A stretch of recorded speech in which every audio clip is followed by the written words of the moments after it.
Howdy, everyone. Frankie here, New West Reset. Hello, how's it going? Welcome back.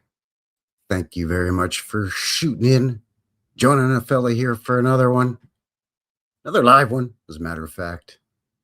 New West Reset Live, episode 168, the redo, the do-over, the mulligan. Thank you for joining me here on this Monday edition of the Sunday Live Show. Thank you to everybody who tried to tough it out with me yesterday evening. We had some severe weather here. It was windy. It was windier than a chili cookout around here. Rain. And I was just having problems with the interwebs. I phoned this morning and complained till I was blue in the face. It's not going to do any good, but you got to let them know. Yeah. Anyway, thank you for all of your patience, and thank you for coming back this evening for the Monday edition of the live show. As mentioned, episode 178. Today is the Charade Parade. We're going to look at Wild West architecture here. We're going to look at some images from the Calgary Stampede Parade, photos from 1912, and then again after WW1 for the Victory Stampede in 1911. So we're going to be looking at photographs of cowboys with castles in the background, essentially, because, we're always told that the Root Tootin' Wild West was, like a Clint Eastwood movie or a, John Ford movie. Maybe it was like The Duke, Bill Grimm, or however the hell he talked, I don't know. John Wayne guy. And I know what you're thinking. What's the Calgary Stampede? Well, it's Canada's largest rodeo. And I've heard that it's the world's largest rodeo. And again, I know what you're thinking. Frankie, rodeos up in Canada land? Oh, for sure there, bud. Especially out here in the West. Manitoba, Saskatchewan, and right here in Purdy, Alberta. Speaking of which, it is Purdy today, clear skies, so hopefully, fingers crossed, we get things off without a hitch in our giddy-up here this evening. As mentioned, it is Monday, so Monday, July the 6th, 2026, just a wee bit, just 2 freckles past 5 p.m. local time. Mountain time, of course, because we're coming at you live from the foothills of them there mountains, the Canadian Rockies, right here in southern Alberta, Calgary, Alberta, home of the Calgary Stampede Rodeo, the exhibition and rodeo. Every year after the Canada Day long weekend. So again, to all my Canadian friends and viewers, happy belated Canada Day to you. July 1st was our nation's birthday. And of course, happy Independence Day to all of my American friends as well. The best neighbors to the south that you could ask for. Right down there in the good old US of A. America, 250th birthday. So a belated happy Independence Day, happy 4th of July to all my American friends. By the way, when I put out a post or put something up on the Instagram or whatever saying Happy Canada Day and Happy Independence Day, people are trying to make me eat shit sandwiches online. Like, well, Canada is just an artificial construct and we're not really a country and, we're taken over by the... Yeah, I know. You know what? I'm just saying, you know what? A lot of people get the day off. It's a holiday. So go out and enjoy the holiday and do it on your terms. All right? You want to go up to Capitol Hill and protest? That's fine. But I'm talking about enjoy your day if you have the day off, whether it's Canada Day or not. Enjoy your day. Have a barbecue. Have a couple of wobbly pops or some giggle water with some friends and loved ones. The same things, below the 49th parallel there in America. Same thing. Happy Independence Day, bunch of people. We're not independent. That's all false. You know what? Just have a good barbecue. Shut up. Just take the well wishes. Be gracious. Just it's like when you say, "Hey, buddy, Merry Christmas." I don't celebrate Christmas. Fine, get hit by a bus then. I'm just trying to be pleasant and give you some well wishes. If you're not going to take them, fine, just send them right back. You don't have to make me eat shit sandwiches. I'm just trying to be friendly here. Okay, I am a Canadian after all. It's my default setting to be polite and nice, kind, friendly. Oh, for sure, there, eh? Come on, buddy. All right, enough of that. Thank you very much for joining me. Again, links below for everything we're going to cover, as well as how you can get a hold of a fella, the aforementioned Instagram, and of course, BitChute, YouTube, Rumble. Always broadcasting simultaneously for the live show on both YouTube and Rumble. So welcome, everyone.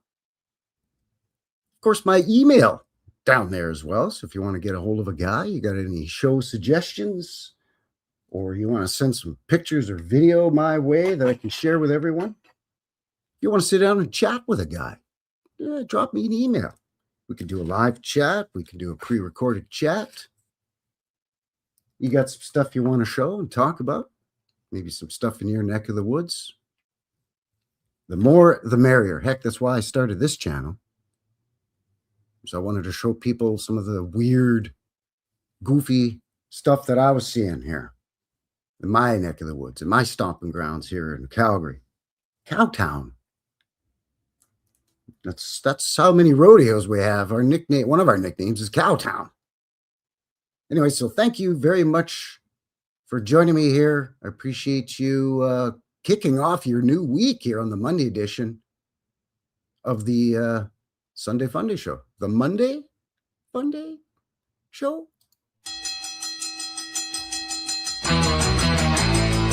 Woo! Woo!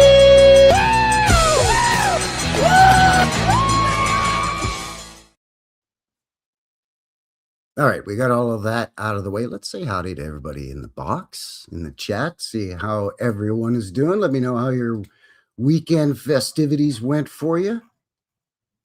Shoot off some fireworks, stuff like that. You know, why not? Why not? Hippie Shake in the box. Good to see you, Hippie. Bradley Johnson is here, as well as our buddy George. Howdy. Wiley Metz. Good to see you down in Montana land. Howdy, Kathy. Kathy Broughton. Denny Ganon. Dennis, good to see you. Howdy, howdy. Dragon Sage. Howdy. Good to see you, bud. How you doing? DN is here as well. There's Ross Water, the tree. Pacific Northwest Uncovered is here as well. Good to see you. Glad you could make it. There's Chassis Nix. Howdy, Chassis. How you doing? Everybody have a lovely weekend. Didn't overdo it. Yas Gurley's here. That's Sandra. Hello, hello. Teresa Gregory in the box. Good to see you.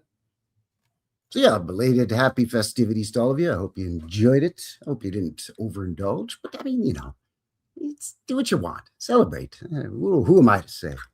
I'm not here to judge. I leave that to the big guy upstairs, you know.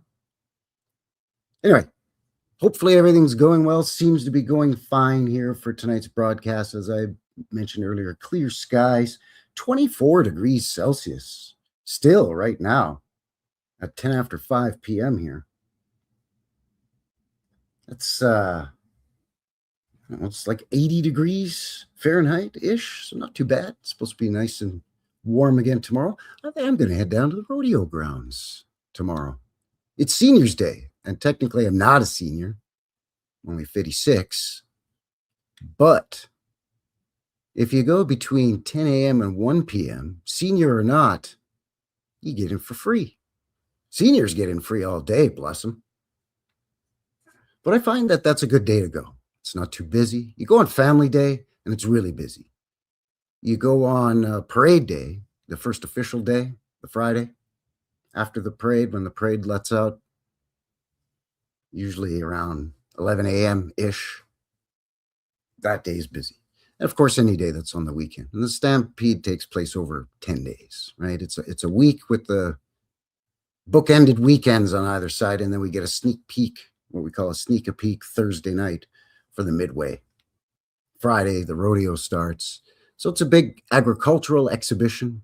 It's a big rodeo, and that's like a big county fair too. There's the midway and all the rides, and all the unhealthy snackage, mini donuts, corn dogs, and all the crazy food. Hey, you want a deep fried turkey leg dipped in chocolate sauce? Here you go, bud. Whatever, right? Oh, Quay, Dap. Good to see you. Good to see you. So, yeah, it's the big Stampede Rodeo. It's big here in Calgary. It's big in Alberta. Pretty well known across Canada, although when I was a kid growing up in Montreal, until I was 10, I lived in Montreal, then moved here to Calgary. I'd never heard of Calgary or the Calgary Stampede, but there's people from all over the world that come to check this thing out. Can't say as I blame them. Pretty exciting, especially the rodeo part. I mean, the midway and the rides, it's like I said, you can get that anywhere. Big deal.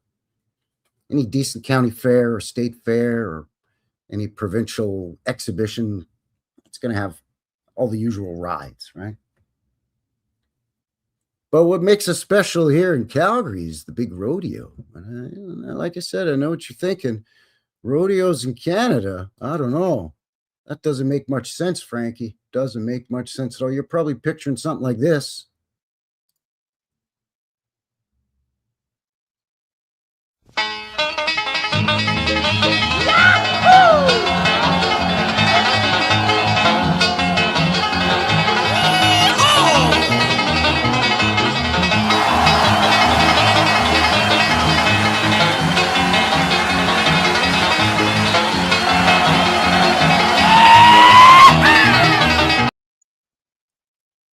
Well, it's pretty close to that, but not quite. Sometimes we get thunderstorms and we get hail. I think there was hail yesterday when I was having rain in my part of the city. A lot of people were out there filming and putting it up on the social medias that they were getting hailstorms, I don't know, marble-sized hail. It's not the best. People that were out on the midway trying to get on the rides and getting pelted with hail, that's not a good time. That is not a good time at all. If that was me, I'd be out there waiting in line to get on some ride and I get pelted with hailstones. No. Oh, shit! Yeah, exactly. Exactly. So we also get not only people from all over the world, the four corners of the world coming to attend this thing, but we got cowboys from everywhere competing in this thing too, not just coast to coast here in Canada land, but we got cowboys coming from the U.S., of course, like usual suspects, Texas, Oklahoma, New Mexico, Utah, Wyoming, but also Washington, Oregon, California, anywhere where there's some kind of cattle ranch, somewhere where people are doing stuff with horses. And that's kind of why the whole thing started here in Calgary. We were sort of the last vestiges of the Wild West up here in Canada, much like the Great Plains down in the US. And it was slowly disappearing. And along comes this guy who was a bit of a showman. And he decided, well, I like this cowboy stuff and this cattle ranching and all this here hullabaloo.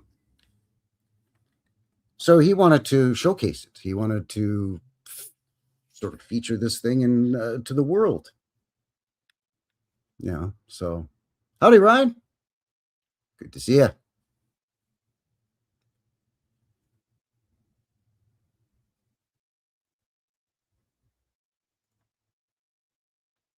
So yeah, we also get cowboys that come from, Australia and New Zealand. It's crazy. It's crazy.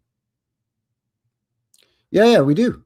We do. Hey, my dad grew up on a little farm and pictures from when he was a kid and a teenager on a horseback. They had a few horses and mules and they had dairy cows, and they had goats, and ducks, and chickens, and geese, and pigs, and they were basically a self-sustaining little farm.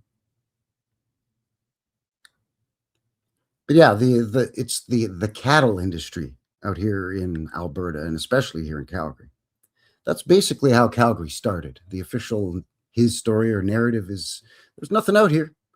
There is the Indigenous First Nations peoples, who, by the way, also take a huge part in the Calgary Stampede and exhibition, as well as a lot of the rodeo cowboys are, well, they ain't cowboys, they're Indians. You know what I'm saying? So, I'm just saying, what we're taught are the traditional roles. Come on, man.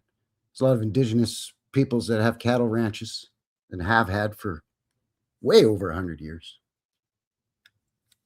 And they got to, break a horse too. They got to climb up on that horse and get it used to having somebody riding the thing, just like any other rancher.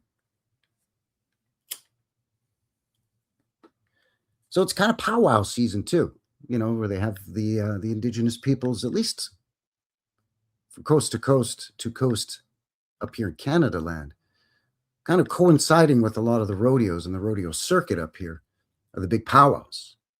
So you get a bunch of Indigenous nations get together, and they have their drum competitions and the dance competitions. I think there's 6 or 8 categories, different dances. You have the turkey dance, and you have the there's a crow dance. There's tons, but anyway.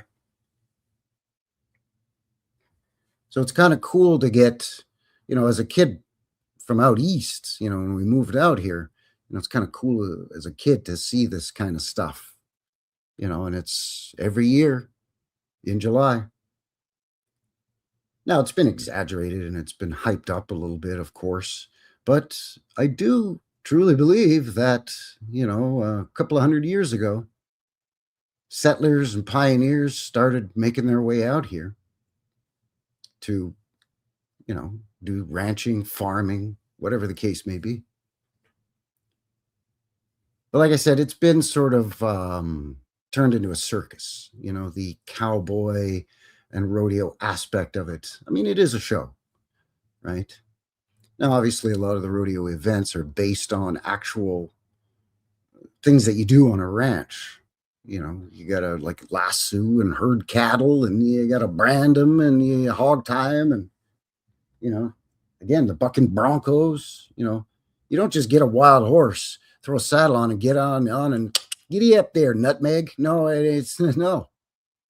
Right? So that's what a lot of these events are based on. But rather than me keep flapping my gums about it, I did find an interesting, quick little video.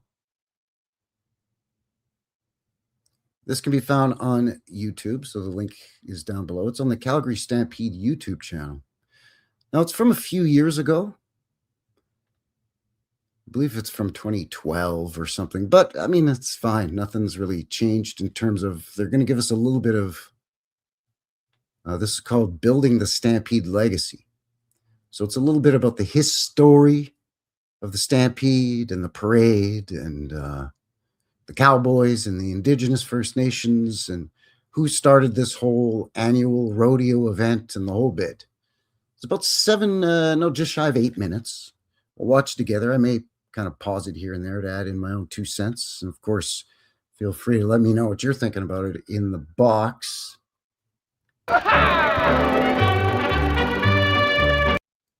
Just going to pause it here just for a second. Again, as per usual, let me know in the chat, in the box, if you can hear and see everything okay. I've adjusted the volume and I've gotten it as loud as I can get it. The original sound was not the best. But here we go. For the past 100 years, the Calgary Stampede has brought you to a place of wonder and excitement. It's been about 112, 114 years now since this was made, but 100 years, 114-ish years, it's fine. A place filled with entertainment like no other. An event for young and old, for anyone from anywhere. a magical place where the best cowboys in the world come to play. But let's just wait a second here. 100 years is a long time, so maybe we should start back where it all began. That's right, Ryan. Lasso some cattle. Yee-haw! That's right. The greatest outdoor show on earth. In 1884, some of Calgary's 500 citizens formed the Calgary and District Agricultural Society. A couple of years later, they held their first fall fair, bringing 500 visitors to the town. So in 1884, I mean, there was really nothing here. 1886 was the Great Calgary Fire. So they formed this agricultural group, formed 2 years before the Great Calgary Fire. We have the Great Calgary Fire. And that same year that we have the Great Calgary Fire, they have their first big agricultural exhibition.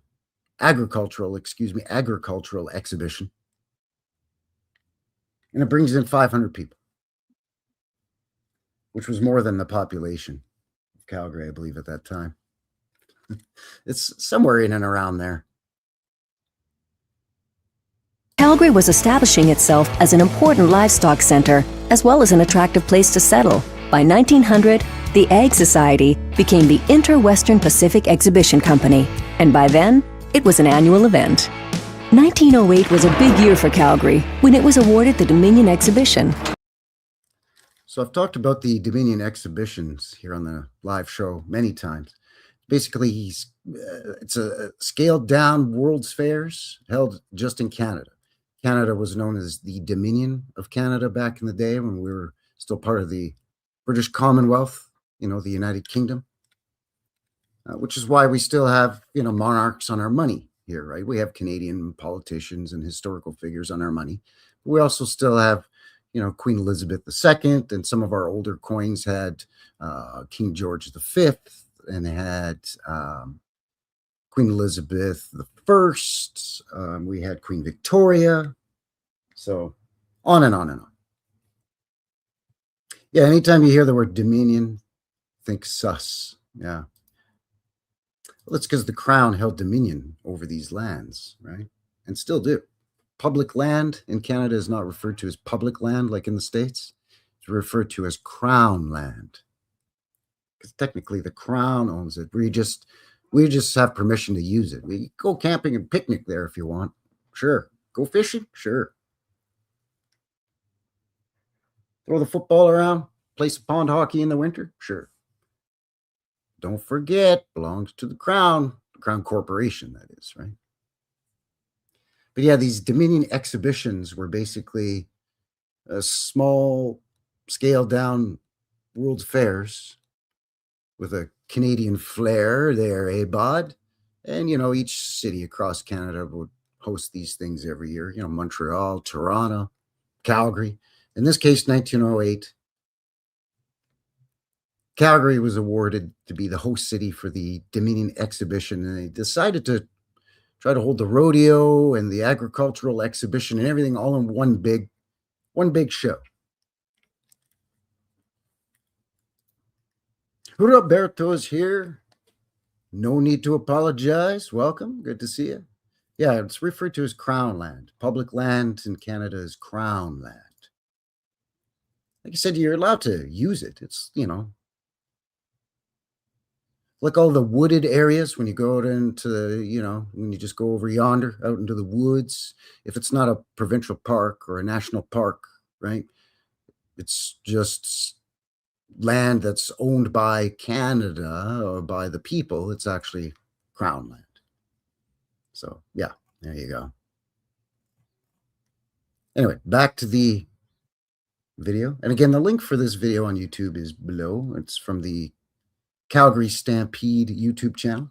It was then that 94 acres of bare exhibition grounds, coined Victoria Park, were transformed into a park space for a midway, an elephant act, a hydrogen-filled airship, and the Miller Brothers 101 Ranch Wild West show. A building frenzy resulted in a grandstand, art pavilion, livestock, and exhibit buildings. Again, I've covered some of the buildings that were on these Calgary exhibition grounds that were supposedly built, overnight for all intents and purposes, to accommodate this exhibition. Big, huge, massive old world structures with cupolas and domes, the usual, right? Big water features with fountains and not just a couple of buildings, multiple buildings, and the track and the grandstand for spectators for the rodeo events. Supposedly they had to put up, all of the livestock barns or what have you. And then, of course, feed structures to store feed and water for all of the animals, right? The horses and the cattle, the sheep, anything, any other stuff that was going on. Because at the same time as the rodeo, there was the agricultural exhibition. So you could literally go and bid on cattle, right? You go into a certain building and they're having a cattle auction. Sold. $50 to Frankie Fingers from the Bar Fingers Ranch. Right? And then there's like, I don't know, all kinds of wild cow milking contests, crazy stuff going on. Heavy horse pulling competitions, and they still have a lot of this stuff today. You can still go to cattle auctions at the Stampede Rodeo grounds. You can still see tractor pulls and heavy horse pulls and all kinds of stuff. But Ryan's got a great point. The logistics are just pretty overbearing, to say the least. Exactly. You got to think today, even, it's got to be a challenge, a 10-day rodeo event. And you've got all of these horses, all of this cattle, livestock of all different kinds, actually, that remain on the grounds. People don't load them up in their trailers and take them back home at night and bring them back in the next morning. No, they've got to be housed and watered and fed and bedded on the grounds. And that's where they stay for 10 days. New in the box. Hello, good to see you. So yeah, the logistics even today would be a headache. Now imagine back in 1908 or 1912 when they started adding the parade and all of that. Would have been crazy. So anyway, they just bang up all of these structures that you see in this Purdy postcard here, just like that to accommodate. Oh, you got the Dominion exhibition coming. Oh, we'll put it in with the rodeo and we'll just whack up all these buildings. Lickety split. Not a problem. We'll just do it up right there, bud. It was super easy, barely an inconvenience. Over 100,000 people visited the park that year. Meanwhile, throughout the West, there was a fear of life on the range coming to an end. 100,000 people visited the rodeo in Calgary, this dusty one-horse town back in 1908. Railroad had barely been coming here 2 decades prior. Still not much out here. I think there was 15,000 people in 1908. I think 1910, they tell us there was 30,000 people.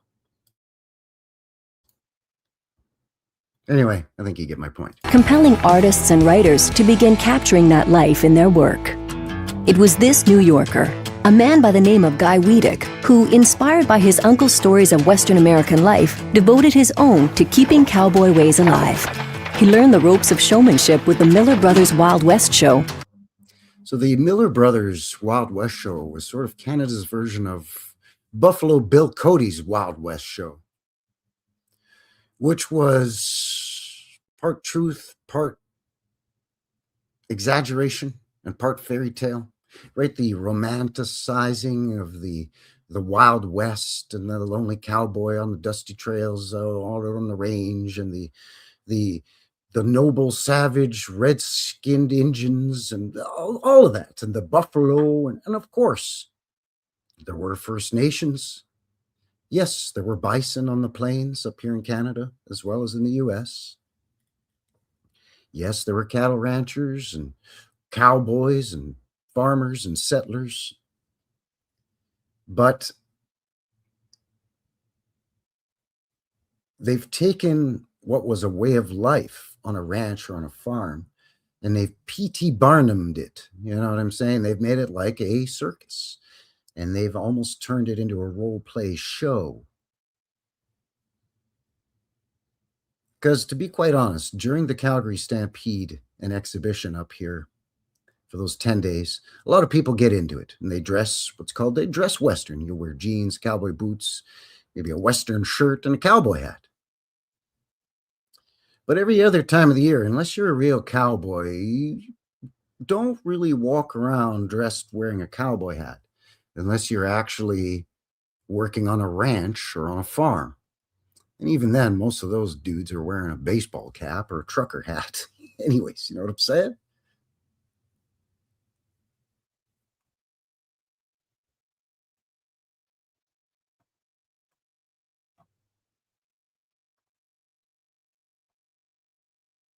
Channel 53 is here. I didn't sleep right without my 2-hour New West reset dose last night. Oh, thank you. That's kind of you. It's terrible to hear that you didn't sleep well. That stinks. But yeah, the technical issues last night with the thunderstorms and the interwebs, not the best. Not the best. Yeah, a lot of posing. Yeah, a lot of posing. Baja in the box as people wear hats now that don't know how to mix two-stroke gas or operate anything. Well, yeah, and that's the thing here too, right? And you get city slickers, greenhorns, right? That they dress up, they dress Western, which is basically, you get your Wrangler jeans and your Laramie long sleeve button up Western shirt, but it can't have buttons. It's got to have the snaps with the mother of pearl inlay on the face of the snaps on your shirt there in the placket. And then you got to get your Stetson hat, or up here we have our own hat maker right here in Calgary called Smith Built Hats. They've been around since I think 1920. So you got to get your white Smith Built hat. But yeah, most farmers and ranchers and real cowboys don't really dress like that unless they're on an actual cattle drive or moving cattle from one pasture to another or something, and they're going to be out there for a long period of time and they want to keep the sun off their face and the back of their neck. Then yes, they will wear a cowboy hat and a kerchief or a bandana of some kind tied around their neck. Good to hear. Thank you, Hippie. Thank you for the feedback. She says, beautiful and clear reception tonight, Frankie. Fingers crossed that we didn't just jinx that. I'm kidding. Thank you, Hippie. And was taken by the city of Calgary when the troupe performed at the Dominion exhibition. So Guy Wiedeck comes to the Dominion exhibition in Calgary in 1908 with his, as an employee of this Wild West show. And he's taken with the city for some reason, even though I'm a Calgarian. I love it here. I think we have a beautiful city here. No offense, but it's no different than any other dusty prairie town. And, pre-1910, not really sure why he would be so taken with Calgary. Yeah, the Rocky Mountains are super close. You feel like you can reach out and touch them from here. You got the Bow River and the Elbow River and the confluence of the two. This nice river valley here. Yeah. Got the rolling plains, the Golden Plains just to the east of the city. Then you got the green foothills leading into the majestic snow-capped mountains of the Rockies here, just not even an hour's drive west. So I sort of get it, but again, like this guy's he's American from New York. He comes all the way out here to, tumbleweed town. And wow, I'm really taken with this place. I believe I'm going to kick off the world's largest rodeo right here. And everyone was like, okay, bud, thanks there, eh? Calgary brought together the ranching industry, Treaty 7 First Nations, beautiful rolling foothills, and a stunning Rocky Mountain backdrop. The Treaty 7 First Nations, Indigenous nations, I believe, were the Tsutsina, the Blackfoot, the Blood, the Cree, the Northern Cree, the Piegan, let's see, Blackfoot, Cree, Piegan, Blood, the Blood and the Stony. So They all basically are now known as the Blackfoot Confederacy. In the States, they're known as Blackfeet. Up here, Blackfoot, even though they still have both their feet. With the excitement of staging a huge event to honor the West, Weedick returned to Calgary, and in 1912, with the help of CPR's livestock agent H.C. McMullen, he secured $100,000 from 4 successful cattlemen: Pat Burns, George Lane, A.J. McLean, and A.E. Cross, now known as the Big Four. The Big Four, to this day, on the exhibition and rodeo grounds. There's a massive building on there. That's called the Big Four building. That's just what it's called, the Big Four. Howdy, Morgan. Good to see you, bud. Thanks for shooting in. Yeah, 4 cattle ranchers, basically. Basically robber barons, but rather than railroad or beer or whatever, right? These were cattle barons, cattle robber barons. This was to be no small event. The Frontier Days and Cowboy Championship contest was meant as an authentic tribute to the last and best Great West. The Big Four's instructions to Weedick were clear: spare no expense to make it the best thing of its kind in the world, and a square deal for all. Yep, here's some money. They just throw money at this guy that just saunters into town. Yeah, I was here a couple years back, and it was really taken by this here one-horse town, and I think I want to make a big rodeo show here. And they're like, all right, here's a bunch of money. Make it the biggest of its kind in the world. Just like that, I guess. Oh, I'm sorry to hear that, Chassis. Chassis Nick says, YouTube knocked me out. Well, thank you for your tenacity in returning. We see you and read you loud and clear now. Sorry about that. There's shenanigans. The YouTubes. Come on. We all know this. We all know this. I'm sorry, but that's how it is. Shenanigans. So in 1912, the first stampede took place. It was an exciting time. 80,000 people took to the streets to watch the opening parade. So it's a bit of a misleading statement. In 1912, the first stampede took place. That's a little misleading because it implies the first rodeo took place. But it's obviously not when the first rodeo took place. It's just the first big show that combined the rodeo and the agricultural exhibition together, and then opening it with a parade, and then calling this rodeo officially the Calgary Stampede, and then, and exhibition. But there had been rodeos, going back to 1912, 1908, and obviously prior to that, there would have been smaller rodeos. Some guy at this ranch over here is known to be the best bull rider in Alberta, but no, that fellow over there, he's the best bull rider. So they get together and they compete, and next thing you know, you got competitive rodeo. It's kind of like how NASCAR started. Got these guys trying to outrun the law during the bootleg booze prohibition days down there in the U.S. And they were souping up their cars and, they were hell-bent for leather, essentially. Far surpassing Calgary's population of 50,000. Weedick invited the best cowboys and cowgirls in North America to compete for $20,000 in prize money. Kainai cowboy Tom Three Persons became the celebrated Canadian champion. So the very first Canadian rodeo champion was Tom Three Persons, who was an Indigenous Native Canadian. I'm going to guess he was Blackfoot, but I don't know for sure. But there you go. It's kind of cool. Ricky Bobby on horseback says Dragon Sage, because, Ryan was saying they're adrenaline junkies. Baja says, I've never ridden a bronco or bull, but I've watched a lot of it and know people that do it. It's insane, really. Yeah. I mean, in these days, they wear safety vests and they have the option to wear like a helmet type thing. And some do, some don't. I believe the safety vest for bull riding is mandatory because you can get gored by the horns, right? I think steer wrestling also. I mean, I've ridden many horses, hundreds of horses in my life. And I've never been thrown from a horse, but I've had a couple horses try to throw me. But I've never tried riding a wild bucking bronco or a bull.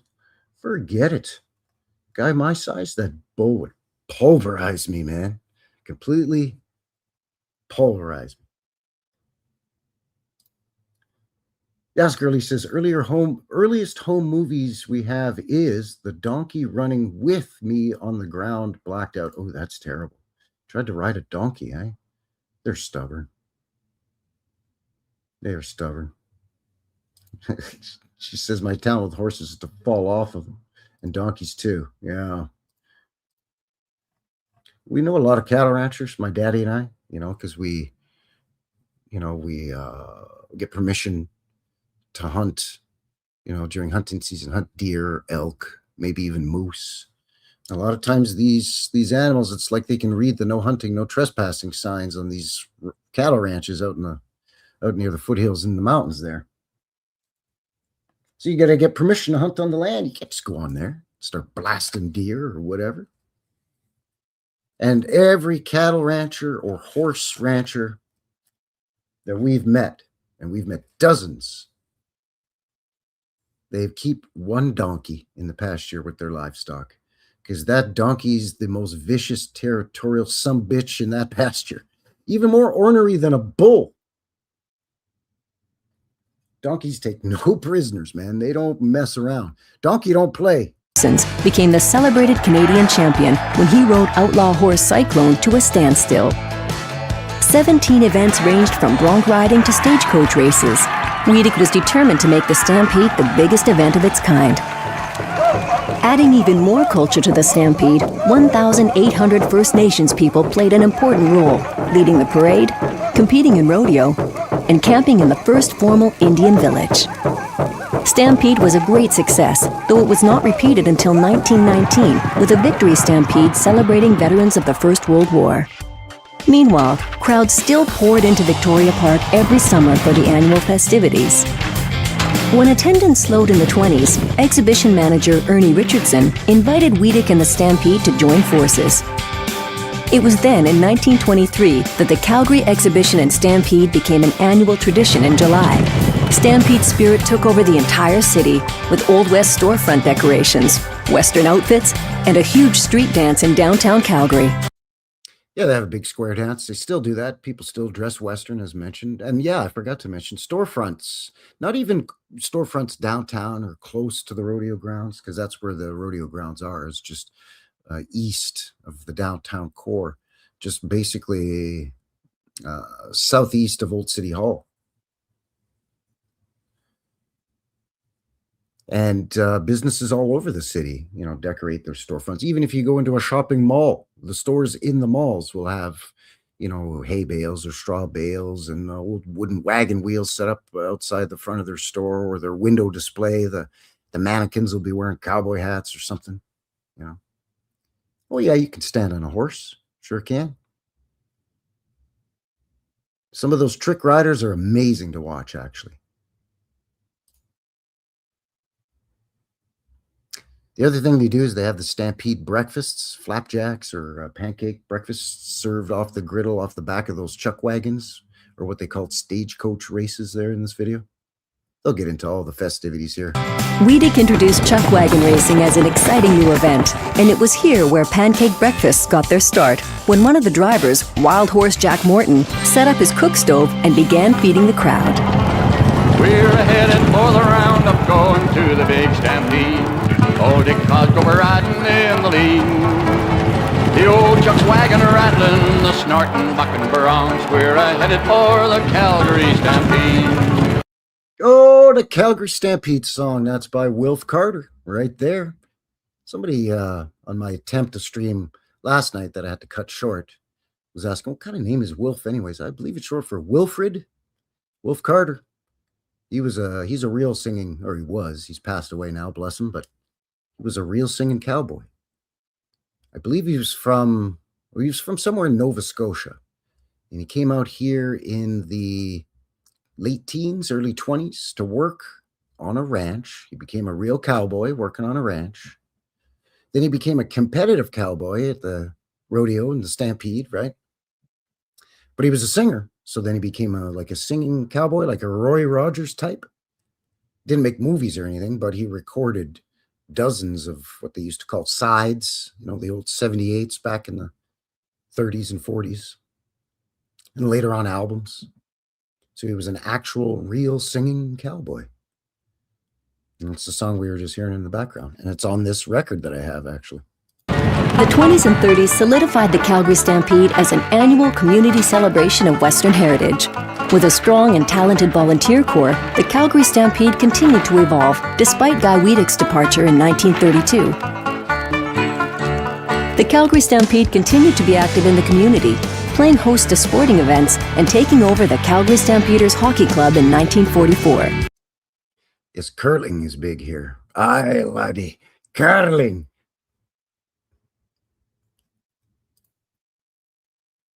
Ross from Water the Tree asking, did they wreck any train engines into each other or nah?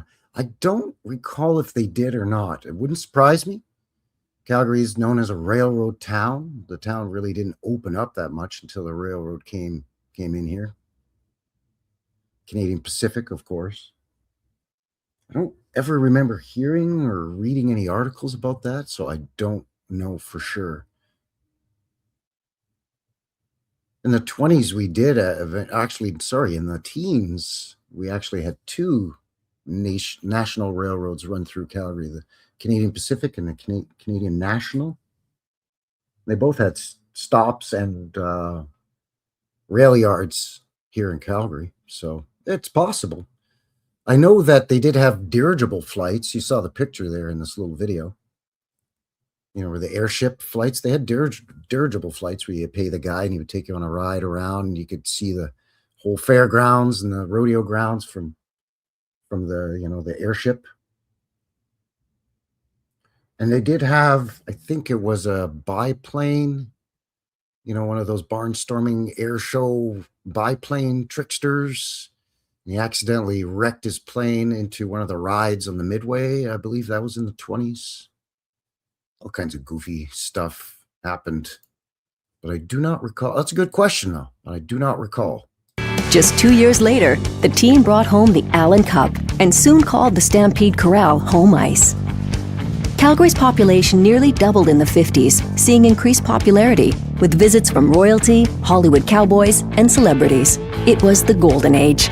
Stampede royalty were crowned, and an honorary parade marshal became a new tradition. By 1965, after much success, the Stampede royalty, what she's referring to there, what's known as the Stampede Queen and Stampede Princesses. It's sort of a, it's like a beauty pageant, like a Miss America type thing, but it's for Miss, the Stampede Queen, where she becomes like Miss America version of the Stampede. And then the runners-up are the Stampede Princesses. And they do charitable work, and they go around the city during their tenure as the Stampede Queen, and they do all kinds of stuff to promote Calgary and the Stampede and the agricultural events and, the cattle business, the Alberta beef business in general, and Alberta farming in general, that sort of thing. Calgary Stampede was in desperate need of space. Plans were made to expand the park, becoming a main focus over the coming years.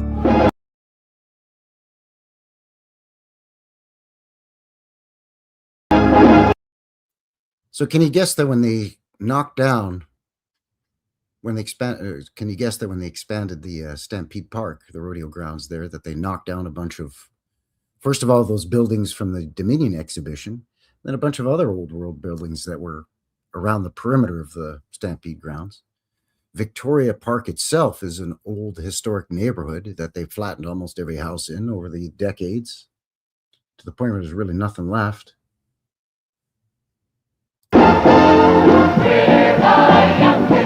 It was also around this time that the Stampede changed the format of their grandstand show to include more local youth talent. And since 1968, the young Canadians of the Calgary Stampede have been the feature of the nightly grandstand show. In the 1970s, Calgary's growth was driven by the oil economy. As fewer people had direct rural routes, the Calgary Stampede looked for fresh ways of preserving the community's Western heritage. New events were introduced year-round: Rodeo Royal, Oktoberfest, and an agricultural roundup. The grounds were renamed Stampede Park, and in 1976, attendance broke 1 million. The symbol of the white hat, first adopted by Calgary in the late 40s, was further established when the Stampede took part in hosting the Olympic Winter Games in 1988, a representation of Calgary's Western values that very much remains a part of Stampede culture today. Through the 90s and into the early millennium, Stampede Park continued expanding. A new vision was mapped out in 2006 to reinvigorate the park that now lies right in the heart of the city. Today, members of the community and visitors from around the globe descend on Stampede Park to celebrate Western heritage. Most famous for its rodeo, the Stampede has grown to include a range of art, entertainment, cultural, and agricultural events, with a vision of establishing a world-class year-round gathering place. Expansion will continue when 30 acres of property transforms into a beautiful riverfront park. Western traditions will hold strong in the agricultural discovery zone, and a vibrant youth campus will provide creative space for Calgary's young talent. So as it turns out, the 1912 Stampede wasn't just a one-off token of farewell to life on the range, but the beginning of a continuing celebration of Western spirit and values that are as relevant today as they were 100 years ago.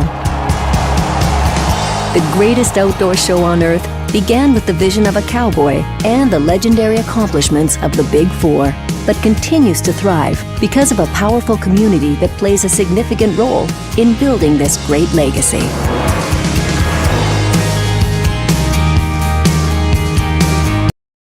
All right, so there you go. The Calgary Stampede, a little bit of the official his story of the rodeo and the parade and all of that.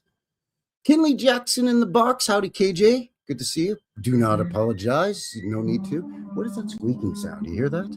That is awful. Something going on with the pipes. That's great. Baja says, I want to go to this now. It is a good time. I'm not going to lie. Even though it's been made into a 3-ring circus, it's a good time. Especially, as I mentioned, for myself, you know, the midway and the rides, yeah, it's fine, whatever, right? Get your caramel corn, go on a couple of rides, barf in a garbage can, and go home. Sure, just like any other fair. But it's the rodeo and the agricultural exhibitions that are really cool to go to, you know. Nightborn Phoenix in the box. Good to see you. Howdy, howdy. Thanks for shooting in there, bud.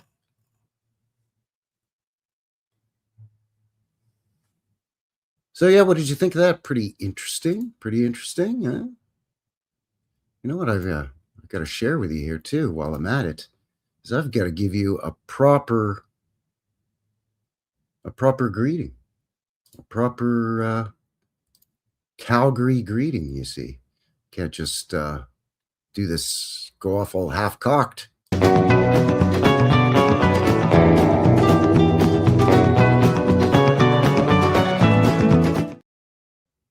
Yeah, there you go.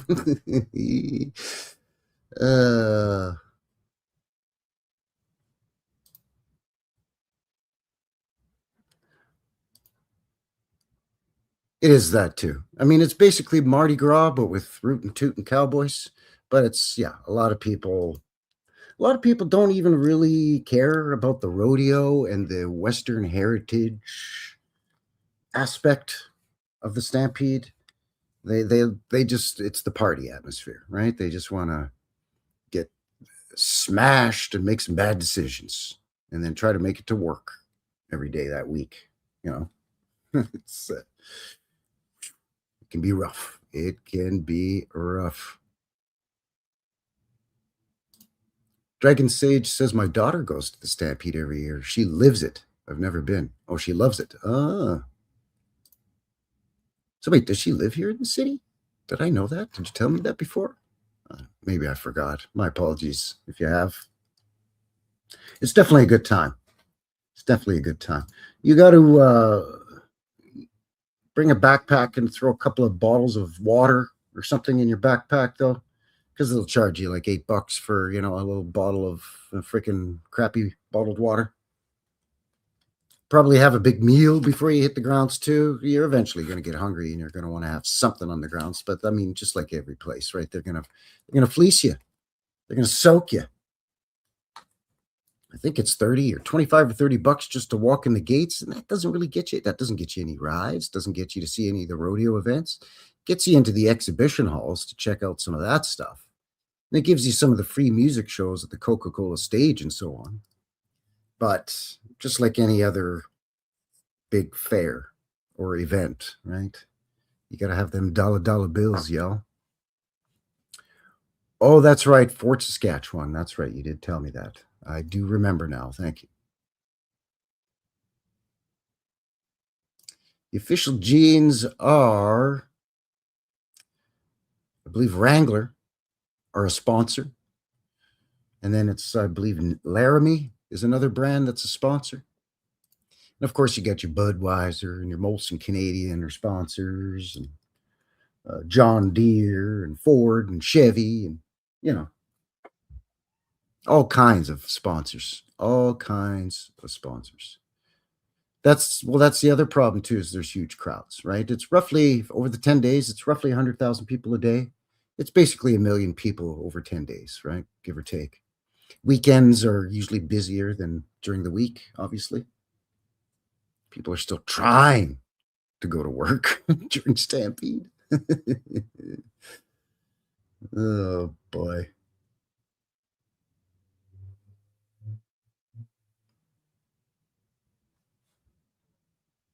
Did I have another article to share or anything else before we take a break? I do not think I did. No? All right, perfect. Where are we at here? Creeping up on an hour. So what do you say? Take a mid-show break. And when we come back, we'll look at some of the old images that I found online of the Calgary Stampede Rodeo Parade itself. Some photos from 1912, and then again, they kind of put it on hold there until after WW1 and resumed it in 1919. So I have photos from both. And, if you want to look at the Cowboys and the Indigenous Native Canadians that are in the parades and the horses and all that, sure. But keep in mind, much like my Pedestrian Oblivion series that I do here on the live show, I'm keeping my eye on the stuff that's going on in the background with the buildings.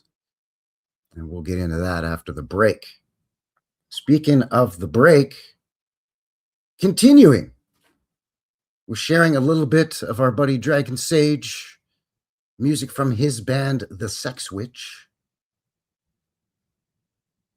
Going to show another one here for the mid-show break. Going to keep with the Alberta theme as well on this one. This is up in northern Alberta, in Athabasca, Alberta. 1920, 4 minutes, 5 seconds. Stick around. We'll be right back. We'll see you on the other side of 4 minutes. All right? Thanks, everyone. Cheers.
riverside, down by the riverside, drinking wine.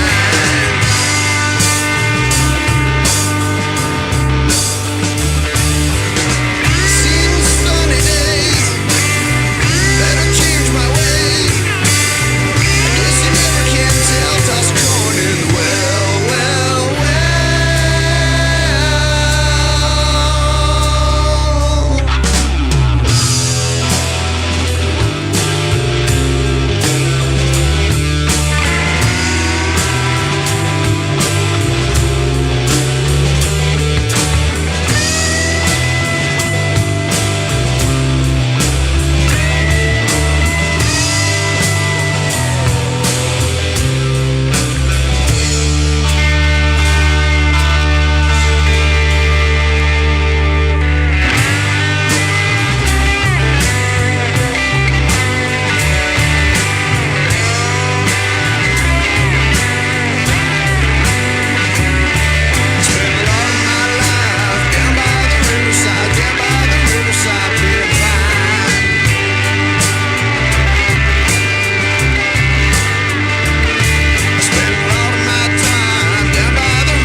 All right, and we are back.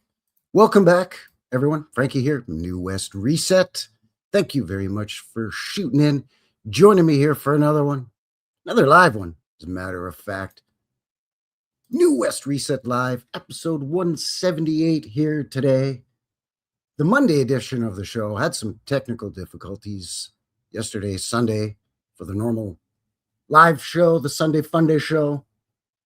Terrible thunderstorms, having problems with the interwebs. So thank you for joining me here for the Monday edition of the Sunday Funday show there, buddy. Woo! Woo!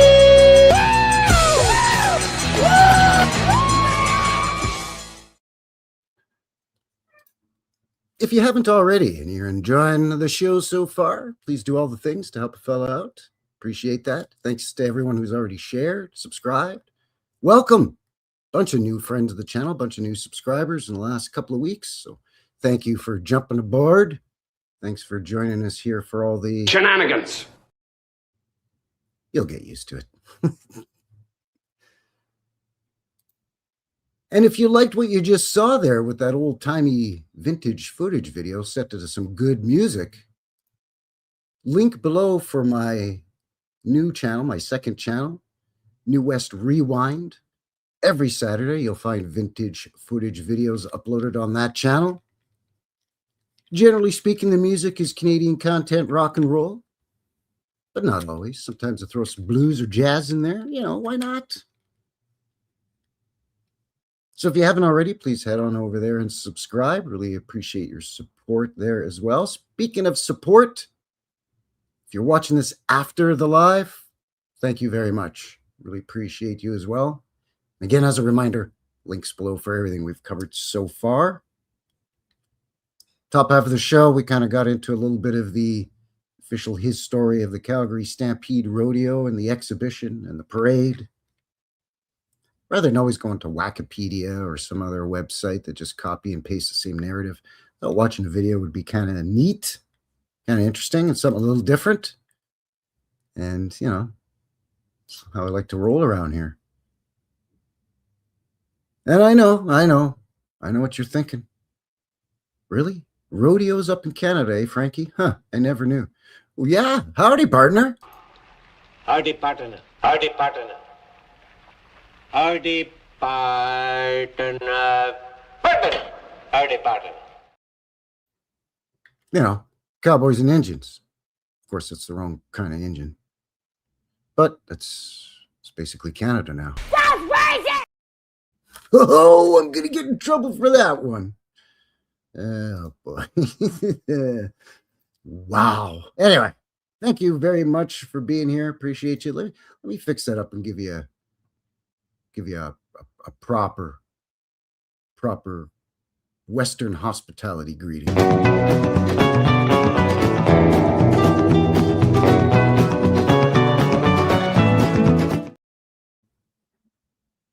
All right, enough screwing around. Thanks for being here. Teresa Gregory is here. Baja's in the box. Kathy Broughton and Ross over at Water the Tree are here as well. Howdy, howdy. Hippie Shake is here. We've got Morgan. We've got Ubucon in the box as well. There's Phil Henry. Howdy, howdy. Welcome. Dragon Sage is here. Yes, please head over to Dragon Sage's channel. Check out his content there, and also check out the Sex Witches YouTube channel. Link below for that, down in the description as well. I think that is number 5. I think Kathy's right. Number 5, I believe. I think so now. I enjoy it. It's the least I could do. It's the least I could do. I like making the videos with the old-timey footage. I like trying to, get everything to jive nicely with some tunes. And it's the least I can do for our buddy Dragon Sage after all the support he's shown me. Ryan is here. Pacific Northwest Uncovered in the box as well. Thanks for being here, everybody. Hope you're enjoying the Calgary Stampede Wild West Rodeo themed live stream. Let's have a look at some of the photos. Some of these photos are from the CalgaryGuardian.com, link below. And there's also some from archive.org.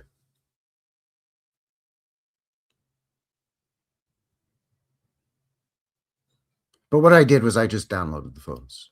It's just a lot easier. That way we can zoom in on them, get in there nice and deep, like, you know what I'm saying? You can have a really, really good look. So again, these photos are all going to be from the either the 1912 Calgary Stampede Parade or the 1919 Stampede Parade. There really weren't any Stampede rodeos and parades and all that to speak of during WW1. They'd have harness racing and horse racing and stuff like that, but not a big rodeo and all that, right?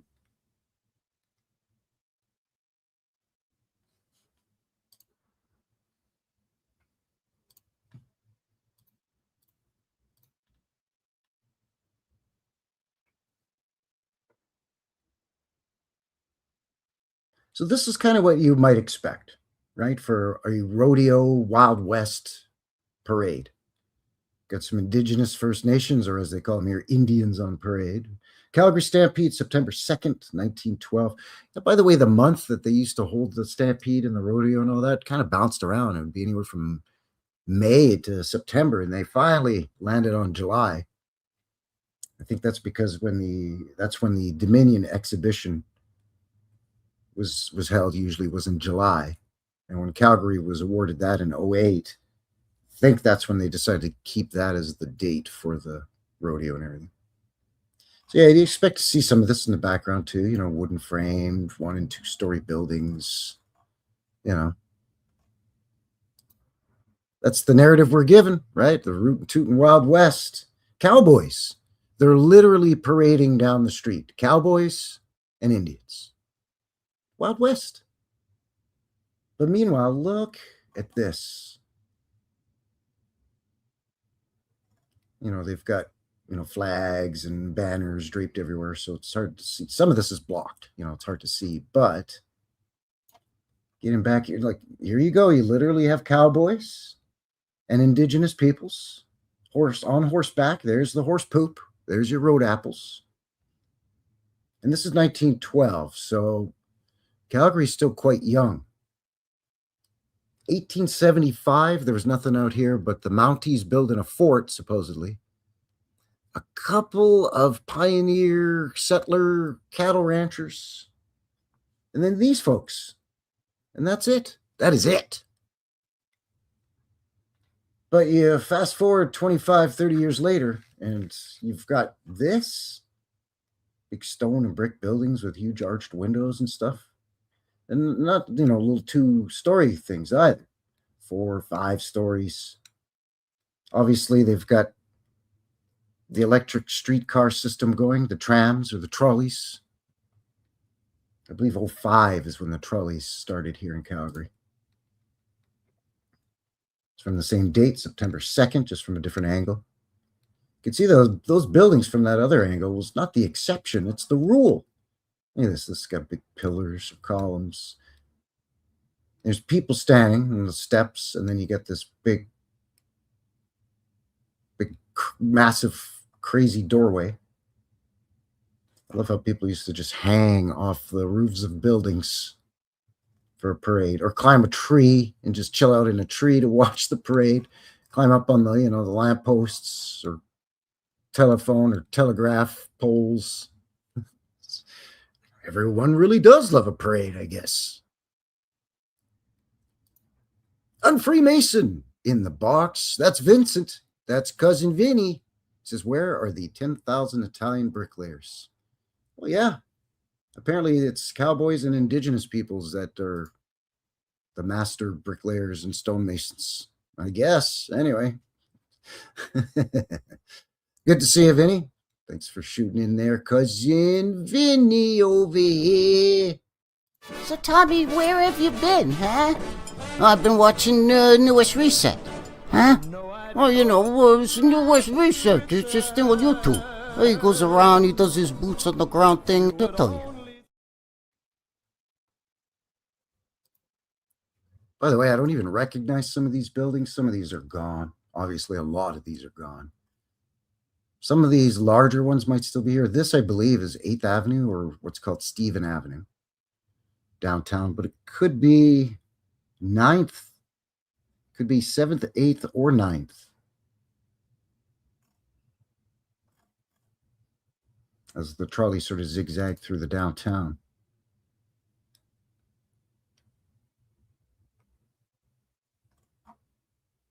Stampede, Calgary, Alberta, 1912. You got your Longhorns pulling a wagon. And meanwhile, you get these behemoths, a big 6-story brick building here with all of this embellishment on the top. There's another one with pillars. All these people just hanging out up here. Careful there, bud. You're going to fall and bust your noggin there, eh? There's big stone buildings here with these sort of bay windows, because that's easy to do for cowboys back in the Wild West. Remember, we're still 1912 here.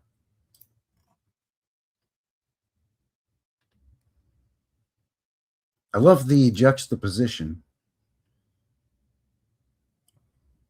of First Nations, Indigenous, Native peoples, and cowboys, and then this glorious stuff in the background. By the way, when I say, Calgary was basically founded as Calgary in 1875, I mean, it's like, when this photo was taken in 1912, it's not like this building had been there since 1875, or so they say. Personally, I think a lot of the old stone buildings have been around much longer than they tell us. But that's a subject for a whole different thing I'm working on. You're also going to see a lot of Union Jacks, because we didn't really have our own flag, which was the red crest, red flag with the Union Jack in the corner and the Canadian coat of arms in the center, until I think the 30s, the 20s or 30s. And then Canada didn't get the maple leaf flag that you see today until, what was it, 1965? This is that building that has the cupola with the dome on it at the exhibition grounds. And these are the Mounties lined up in front. Royal Canadian Mounted Police. Actually, Alberta only didn't even become a province of Canada until 1910. So this is only 2 years after that, by the way. Before that, we were just part of the Northwest Territories. Well, let's see. Maybe the bricklayers had their own parades, says Vinny. Well, actually, if you look at old footage of Calgary Stampede parades from the 30s, 40s, 50s, there's the Shriners and the Freemasons always marching in the parades. There he is, Guy Wiedeck himself, the cowboy version of P.T. Barnum, organizer and manager of the Stampede, Calgary, Alberta, 1912 official photo. Guy Wiedeck from New York. New York City? I love, again, how he's all dressed up like a rootin' tootin' cowboy, or what he thinks a cowboy looks like, with his stupid 10-gallon hat and his little bow tie. He's on a horse. And look what's in the background. This is the Calgary City Hall at the time, which is a 3-story sandstone structure. It's already got mudflood windows. It's got a huge tower in the front with a clock. It's got the little dome on each of the 4 corners, and then a big glass dome in the center. And of course, a clock in the tower. Big, massive balconies so the mayor can come out and give his speeches to the townsfolk. So you got cowboy, rootin' tootin' Wild West narrative in front of this big behemoth. It's just silly. And again, no offense, I love the cowboy stuff, and I do believe that, yes, historically, truthfully speaking, there were, as there still are today, farmers and ranchers, cattle ranchers and grain farmers and horse ranchers that have been here for a long time. Supposedly, that's why the Mounties were sent out here, to keep law and order.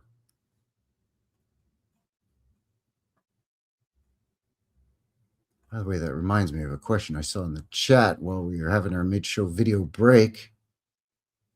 Somebody was asking me if I covered the New Madrid event in my Reset 1700 documentary. I do not, actually.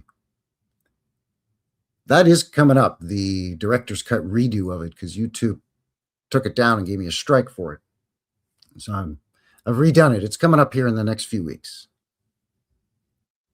But that just covers the Pacific Northwest of the United States, you know, the Northern California, Oregon, Washington, a bit of Idaho, a bit of Montana, and then southern British Columbia and southwestern Alberta, that whole sort of circle, right? I don't really...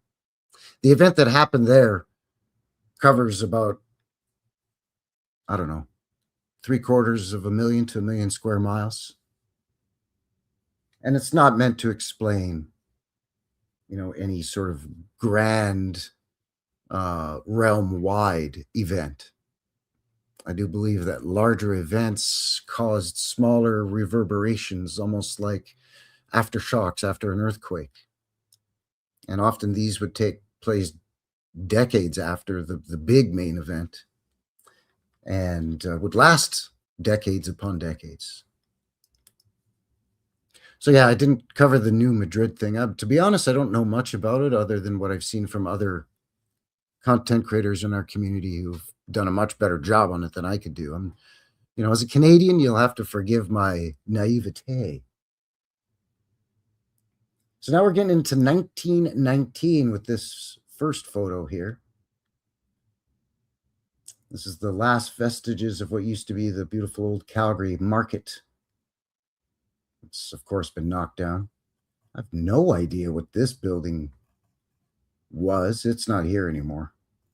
This might have been the old opera house, maybe? Because, you know, Cowboys and Indians love their opera. Oh, Pagliacci! Apache! Give me a break. There's your Calgary beer with the buffalo head on it. The old Calgary Brewery. Of course, they're only serving ginger ale because right now it's our version of the prohibition, what we call the temperance movement here in Canada land. So we were dry in 1919. No booze.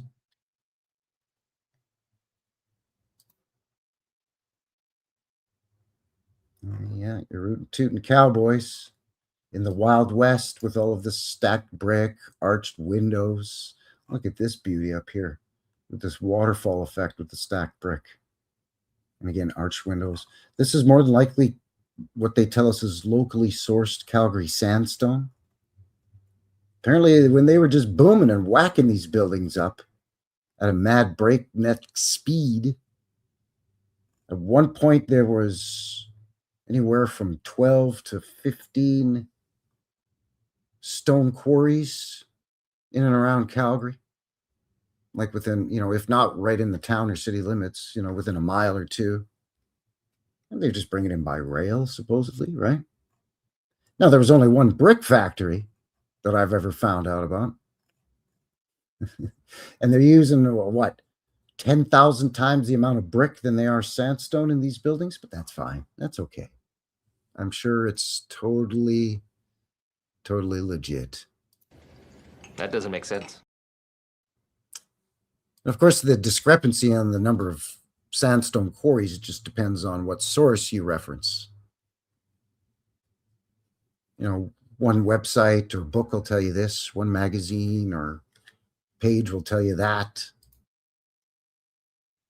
It's just the same street from another shot, just to give us another angle. So again, you've got these tall doorways. Often they have the transom windows. There's a functioning transom window. Beautiful. So you get this big arched entryway, and 7/8 of the thing is your door, and then you leave enough for a window. Now you can also pivot this window outward.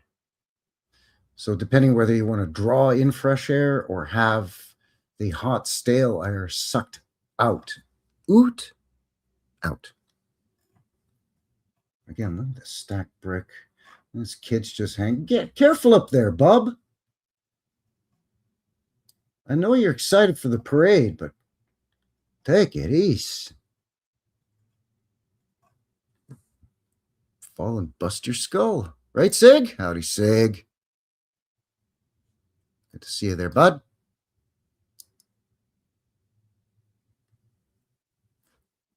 Well, and the thing is, Pacific Northwest, is that every town was having a building boom at right around the same time. 1880s to just before WW1. Give or take, right? Some got a little bit of a later start, some, maybe 5-year earlier start. But in Alberta here, anyways, we've got that north-south corridor here between Calgary and Edmonton, the two largest cities in the province here. Edmonton being the capital city and Calgary being the largest city. Every little town along there, roughly every 30 to 50 kilometers or so. Right, so roughly every, what is that in miles? I don't know. Roughly every, 20 miles? No. 25-ish miles? Anyway, there's a little town. Because supposedly the stagecoach would take about a day to get that distance. And, they would, there's a creek or a river. So, a hotel would go there and stables for the horses and the stagecoach as you made your way from Fort Calgary up to Fort Edmonton or Fort Saskatchewan, just outside Edmonton. And eventually these towns sprung up and they're all building at the same time. But they all have populations of like 900, 1,500. If you're lucky, like maybe, 8 or 10,000, like Calgary. So where are all the workers coming from? Calgary, supposedly cattle ranchers, and horse ranchers, and farmers. That's what they're celebrating here. The old ways of the old dying going the way of the dodo Wild West. So obviously all of these folks, they're living on ranches. What do you think? They're coming in the city on the weekends to build these and then going back to the ranch for their Monday to Friday? Ranching and farming ain't a 9 to 5 Monday to Friday gig. There's another guy standing on a horse for you. And there's this feller. 1919. Oh, hello, miss. Howdy. Howdy, little lady. I had a nice brunette there for the fellas. Howdy, ladies. Howdy.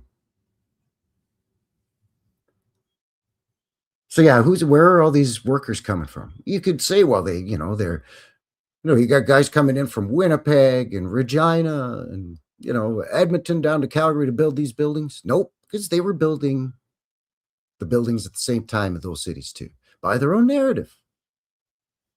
People just, I don't know, poof, manifesting, just, I don't know, spawning into existence and building these things and then disappearing? Or is Giuseppe and Seamus coming from the old countries here on some steamer ship that takes 2 weeks to get hired on one job to build one building and then go back home?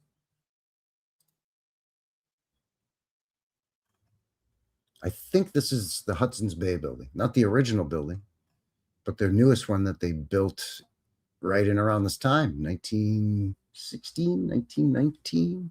It was either just before or just after WW1. But I'm not entirely sure because I don't remember these beautiful cast iron awnings that, just have the glass in them too. Gorgeous.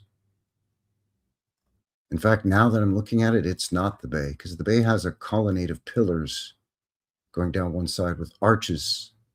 So this is some other big, huge building that I don't even know what it is, which means it might be gone. This could be the Burns Meat Market building. No, because Old City Hall would be here, and I don't see it. Yeah, see, I don't know. There's that stone. Supposed locally quarried stone, they tell us.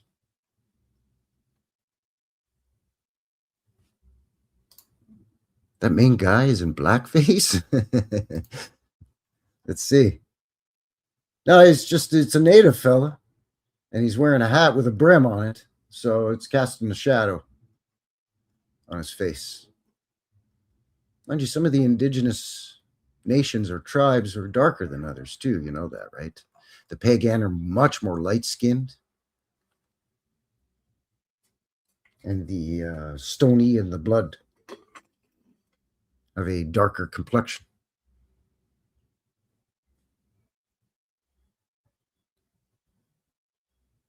Oh, it goes both ways there, bud. You know that, Steve. You know that. Good to see you, by the way, bud. Good to see you. By the way, look at the light fixtures and everything, too. But meanwhile, cowboys and Indians parading down the streets. So it's just, and again, I'm a proud Calgarian. I love the city. It's a pretty beautiful city, even with all the concrete and glass monstrosities downtown. I like the whole cowboy thing as originally being born in Montreal. This is, I was 10 years old when we moved here. So this is right up a 10-year-old boy's alley. As a kid, I used to watch reruns of The Lone Ranger, Gunsmoke. I watched Bonanza. I watched Have Gun Will Travel, The Rifleman. Of course, anytime there was a Western on TV, I'd watch it because my daddy liked Westerns, right? You grow up watching the Clint Eastwood spaghetti Westerns. So this kind of stuff is great as a kid when you come into the city. And I still appreciate it to this day, but the more you look into these sorts of things, you start to realize that this is an exaggerated, romanticized, almost cartoon version of the official real history. This is his story. And it basically comes down to one man, Guy Wiedeck, who under the premise of, I see the Wild West tradition dying, and I want to keep it alive by having a an annual celebration of a rodeo, and it's a combination of a rodeo and a state fair and an exhibition. And he was able to drum up enough money to do it. P.T. Barnum. 1910. This is for sure Stephen Avenue, because there is some brick and portions of Stephen Avenue were bricked.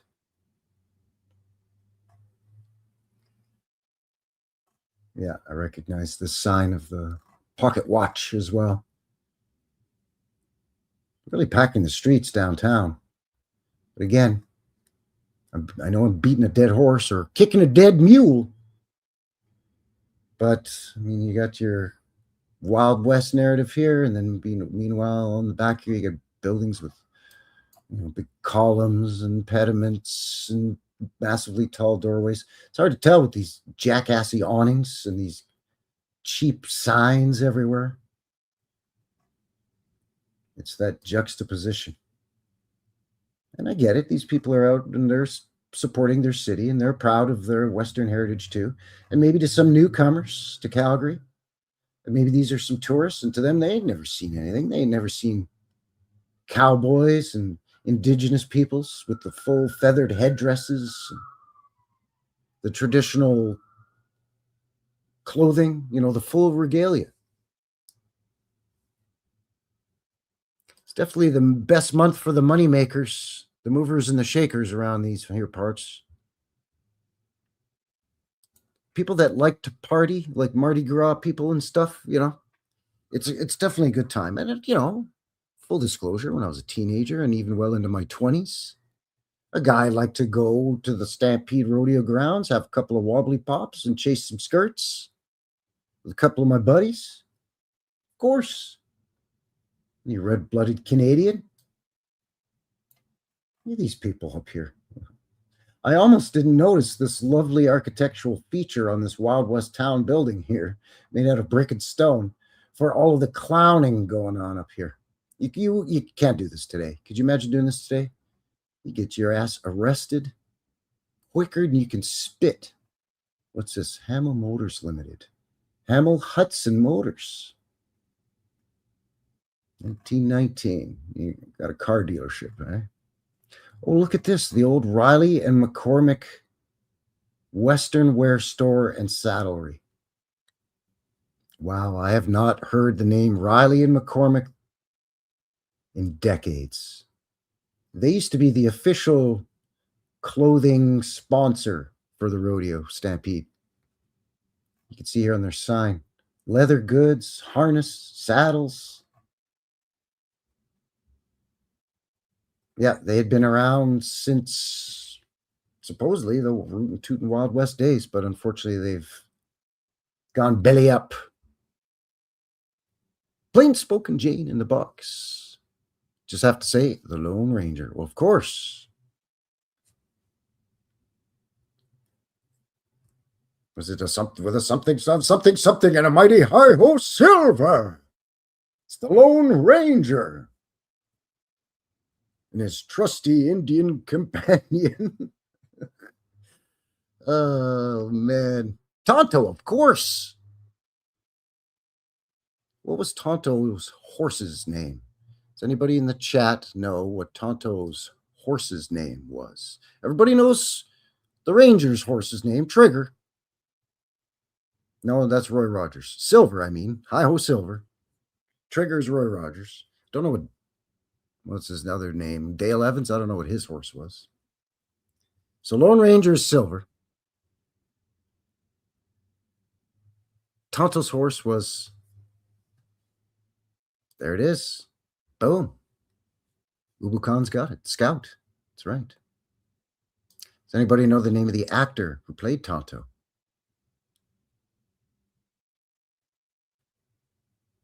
Oh, she's not too bad there, bud. Depends on what dispensary you go to.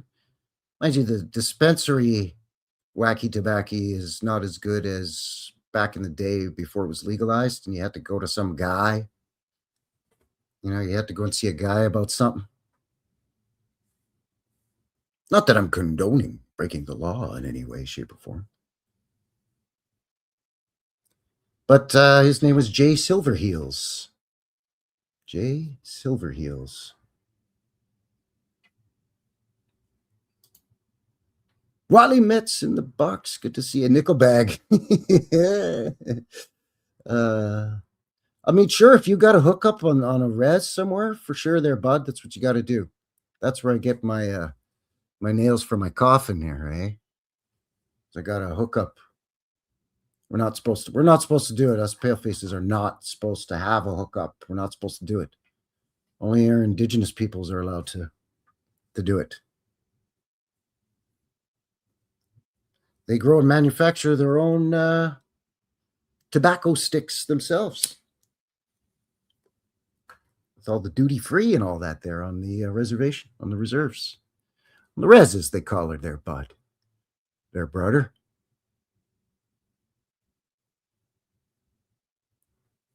But yeah, man, that just took me back. Riley and McCormick. I wish they were still around. Sometimes I'm a very nostalgic guy, if you hadn't noticed. That's why I buy into this whole romantic stuff and I just eat this up with a spoon. I just love this stuff. I try to go to the Stampede every year if I can. Even if I got to wait in line on a free day or a free, from free till 11 a.m. thing. That's the last photo in the file, too. Look at that. There you go. That kind of says it all here, though. By this point, it's already almost becoming over-embellished, right? They're almost starting to look like movie cowboys rather than real working on a ranch cowboys. I mean, you're not going to wear all this nonsense, this rhinestone bedazzled stuff while you're trying to lasso a horse or hog tie a cow so you can brand the thing or whatever. Even just, I don't know, just grooming your horses or, I don't know, shoeing them.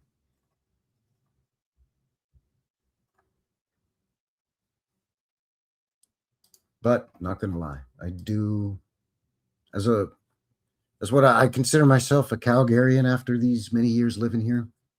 So as a local, I do enjoy the Western stuff and the Stampede. But I can understand how some locals are like, they go on their vacation and they go out of town for the Stampede. They go to Hawaii or they go to Mexico or they go to Europe or Australia or wherever. They get out of Dodge for the whoop up.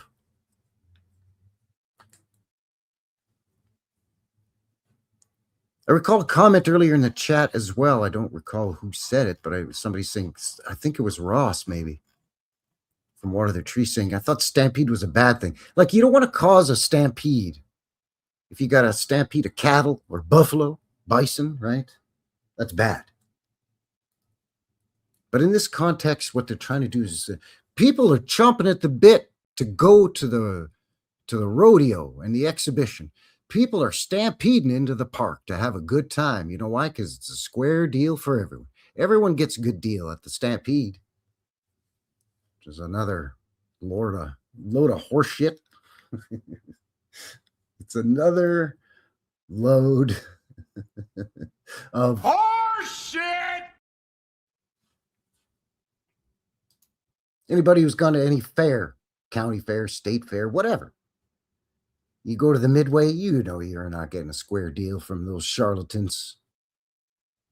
Those guys are experts at shenanigans. You know what I'm saying? I mean, you go onto the Midway, especially when it's the Stampede Midway, because you got the rodeo, right? So you get a lot of odors and smells and fragrances. You smell the food, you smell the barbecued beef, you smell the little tiny donuts, you smell all the stuff that's going on the grill, the mesquite and the wood smoked this and that, and the beans, but then you get the sweet candy smells of the cotton candy and the root beer and, the candied corn. But then you get the smells from the livestock, right? You get the smell of the straw and the alfalfa and the animal feed. And of course, the animal droppings, right? The road apples. Remember now, road apples. You get all these things that combine together. So it's a feast for all your senses. You know, it's a sight to behold. The sounds are incredible. You know, you go to the rodeo, the guys that are up in the booth calling the events, whether it's the bull riding or the bronco busting or the chuck wagon races. It's exciting. It's electrifying. Again, the smells, the tastes, you know, all the different foods, the atmosphere. But it can be very overwhelming. And if you don't like big crowds, and again, you know, this guy here, I'm not a fan of big crowds. That's why I spend very little time on the midway. If I'm going with some buddies or something like that, or if I'm taking my nieces and nephews or whatever, I'll go on the midway because that's what they want to do. They want to go on the rides. They're not interested in going to the sheep shearing exhibition, right? They're like, Uncle, we don't want to see how they shear sheep. I'm like, it's interesting because they show you how they used to do it 100 years ago and how they do it today. And even with all the modern sheep shearing, it's basically they could do it in almost the same amount of time. It's hardly any faster. It's incredible. I don't want to see that. What, do you want to go and see the old steam-powered tractors? No, they want to go on things that spin, make you throw up all the food that you spent too much money on. You know what I'm saying? So it's a love-hate thing. And I kind of get it. But I also can't get enough of it.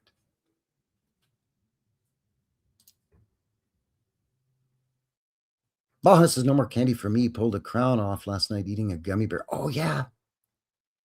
Yeah, I've heard of people doing that. I've heard they're doing that with a Tootsie Roll or any kind of toffee, soft water toffee, or like those Kraft caramel toffees. Oh, the egg laying challenge for sure. That's right. Or on the midway, they have a lot of games of chance, right? But then they have a lot of electronic games. They still have the compete against the chicken playing tic-tac-toe. But the thing is the chicken gets to play first, so he beats you every time, right? Because he knows the pattern. You can't beat the chicken. It's either stalemate or the chicken beats you. You know, that's that. But yeah, egg laying challenge. They have the mutton busting where little kids ride on sheep and the sheep toss them off and buck them off. It's hilarious. Kids are wearing helmets and stuff, of course, but there you go, Ross. The smell of funnel cake. Yes. We have another thing up here that's supposedly it's an official Canadian food, but I don't remember hearing about this at all when I was a kid. But beaver tails, which is basically like a churro, but it's flat, but it's got the cinnamon and the sugar. It's like a flat, deep fried, doughy, cakey sort of a thing, shaped like a beaver's tail. And because, Canada and beavers. But I'm from the land of the beavers, bud. I was born in Quebec there, eh? First 10 years of my life. My uncle used to trap beaver when I was a little kid.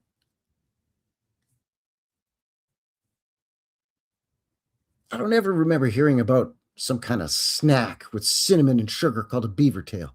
Take off. That's a new thing.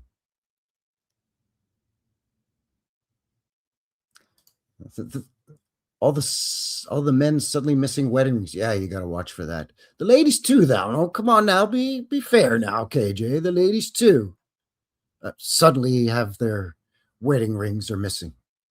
And let's face it, there's people out there that don't care if somebody's got a ring on it or not. They really don't care. Oh, all the expensive snacks. The tinier the donut, the more expensive it is up in Canada, eh? Those mini donuts on the midway, they're like the size of a silver dollar. But they're nice and puffy. They're actually cooked in front of you on the little conveyor belt pool of oil or whatever. Then they put the cinnamon sugar on them. You get, I don't know, what is it, a dozen in a little bag? Hot damn, those are good. Those things are so good. But, I mean, it used to be, I think it was $2 a bag. No, it was $3 a bag, two bags for $5. Now, I don't even know. I don't even remember what it was last year. I think it was $10 for a bag or something like that. And you know what? You'll pay it. I did. I'm a mark. I must have sucker written on me.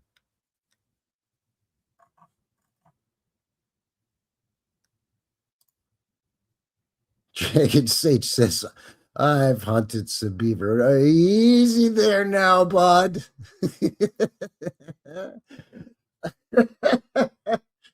Oh, man. That's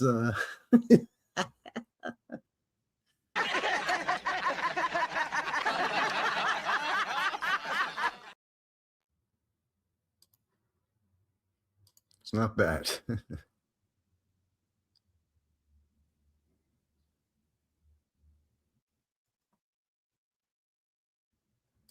Tiny Tom. You know, that does remind me of something that I do miss incredibly about the Midway, and was actually the first thing I used to go and check out when I would go to the Calgary Stampede as a teen. I think by the time the 1990, early 90s came around, when I was in my early 20s, they had gotten rid of it. But on one part of the Midway, away from all the rides and those games that are all rigged, they had the sideshow, the freaks. They had the sideshow freaks. They had like the 600-pound lady with the beard. They had the guy who weighed 1,000 pounds, the big black guy that was named Fat Albert. I ain't kidding you. I ain't playing. That's the truth. That's what they had. That's crazy. It's true. They had the wild man from the what jungles of wherever. They had the wolf boy. Yeah, the bearded lady. They had all that stuff. They also had the daredevils on the motorcycles in the big ball, the steel caged ball, and they would three of them in there whip around. They had those guys.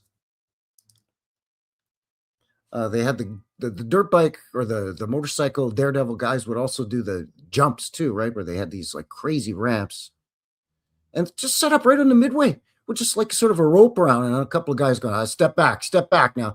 These guys were doing these crazy flips and stuff on their bikes from, off these crazy jumps, with maybe 6 or 8 foot gap in between them. Not a huge gap, but they're getting like wicked air, doing all these flips. But yeah, they had the tent that you could go into, and you could see all the what were called pickled pugs. It's no delicate way to put this, people, but the deformed animal and human embryos or stillbirths put in jars of formaldehyde on display with the labels telling you, this was supposed to be a horse, but it had 2 heads, so it didn't make it or whatever, right? Had all of that, man. Like weird stuff. But because Canadanedia is the land of being the most politically correctest of all of the political correctestness, we can't be having that. Can't be having that. I never saw a 2-headed snake, but they did have a 2-headed sheep one time at the Stampede. And it wasn't a trick. It was an actual like sheep. Like a live sheep. Both heads were live. It wasn't animatronic or like some kind of Jim Henson. We tried to fool you with a fake sheep's head strapped onto this live sheep. No, this was an eating, drinking, looking at you with those creepy sheep eyes. Sheep. It was crazy. It was crazy, but that was the funnest part. Yeah, there's like conjoined. I don't ever remember conjoined twins, or back in the day what we used to call Siamese twins, right? I don't remember though. I'm sure they did. They had the half lady, half man, where they do the twist. And one side of the person has got like a beard and mustache and is wearing a suit and men's dress shoes, highly polished patent leather shoes, right? And then he does a 180, and the other profile is the lady's hair and the makeup, wearing the evening gown dress or whatever. It's very weird. Gay!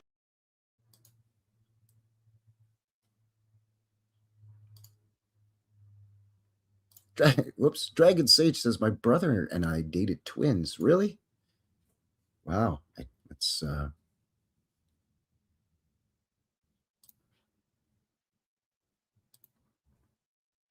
that was Frankensteiner sheep.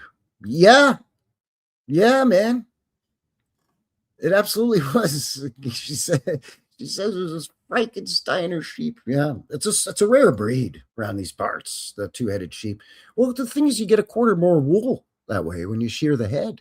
Well, it should have one head, two bodies, really, is the way they should do it. Because then you get almost double the wool. You get like 99% more wool. Or no, whatever the wool is worth. Minus that, because you only got one head. Or you can have conjoined twin sheep where they're only just joined by a little flap, just a little fleshy flap. And then you almost get double your wool there. Or you could just make it easy and just get two sheep, I guess. It's probably the easiest thing to do. Instead of hunting the entire world looking for a set of conjoined twin sheep that are only joined by just a little fleshy flap. So, yeah. Have I ever heard of red mercury? I have. I've heard it mentioned in terms of alchemy and with the ancient mystery schools, but also in terms of referencing Antiquitech. Heard red mercury referenced that as well.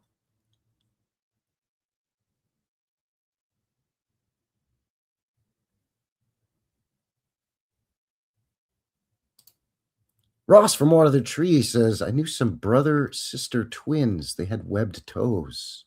Yeah, there you go. Bet you they're hell swimmers, though. I tell you what. Nobody could swim across the creek faster than them two. And I gotta tell you, them Johnson twins, they're swimming fools. Ain't nobody outswim the Johnson twins. Hippie Shake says, my mom was a twin with her brother. So not identical. Yeah, that's not identical. You're right.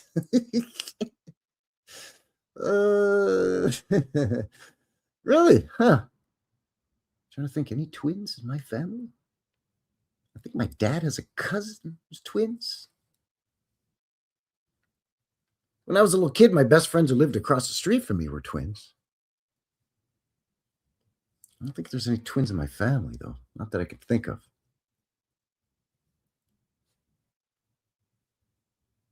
Although my couple of my uncles and my dad, you put them together. Like, especially my oldest uncle, Ron, and my dad. You put them together, and they get mistaken for twins. Uncle Ron rocks the mustache, Dad clean shaven. Other than that, same hairstyle, same mannerisms, same voice. Thing is, there's a brother in between them. They're 4 years apart. It's weird.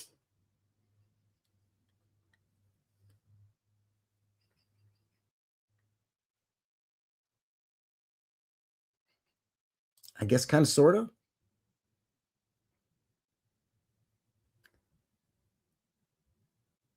A twin is I think the technical difference, and I'm no scientist, obviously, by any stretch, but technically a twin is with the identical twin, it's the cell splits off. The fertilized egg actually splits and forms two separate, now forming eggs. Quiet out there. That magpie's making a racket out there. Sorry. Or you have the fraternal twins that are not identical, like Hippie Shake, where it's two eggs are fertilized. So that's how you could get twins that don't look alike and could be different sexes, brother and sister. Whereas I believe a clone is you take a little bit off of one, boop, and you put it in something, and you grow another one. You make one from one. I think. Again, I'm no scientist. I just don't have the equipment or the room here for the Bunsen burners and the the beakers and the test tubes and the centrifuge. Come on, you got to have a centrifuge. That's important. I don't have time to mess with that. I can't do that. I haven't messed around with that stuff since, I don't know, grade 12 biology class. That's a long time ago, man.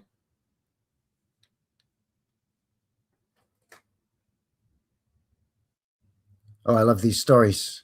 Let's see what Yas Gurley says here. 2 uncles, not twins, married twins, but not identical. The 2 wives had 14 living children. So the sisters were the genetic passive. Yeah. Yeah, the sisters would be the ones that would pass on the twin genes in the family, I guess. Yeah.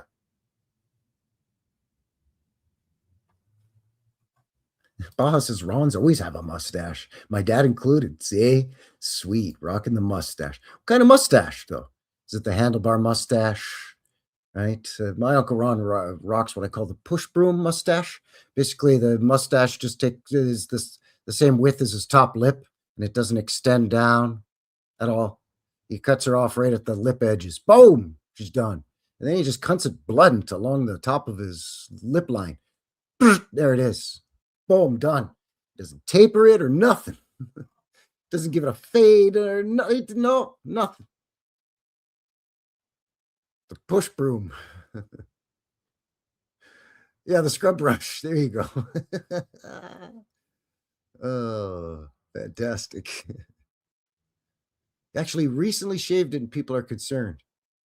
Seen those videos where some guy shaves off his beard that you can tell he's been rocking his beard for like 5 or 10 years. He shaves it off and then he shows his child, like his 3 or 4 or 5-year-old child. Hey, here I am. It's daddy without the beard. And the kid just loses it. They start crying or screaming. Or they run away from the guy. The poor kid. Poor kid. You traumatize a kid doing stuff like that, you know? Emotional damage. But it is funny. I'm not gonna lie. I'm sorry, but it's worth a chuckle or two. Oh yeah, he says grandkids cried. Yeah, well, they're used to seeing grandpa like that, right? Granddaddy's always rocking the mustache. All of a sudden, the mustache is gone. Especially if they didn't have a heads up, right? They just show up and there it is. It's gone. It's like, what the Sam Steele's going on with granddaddy?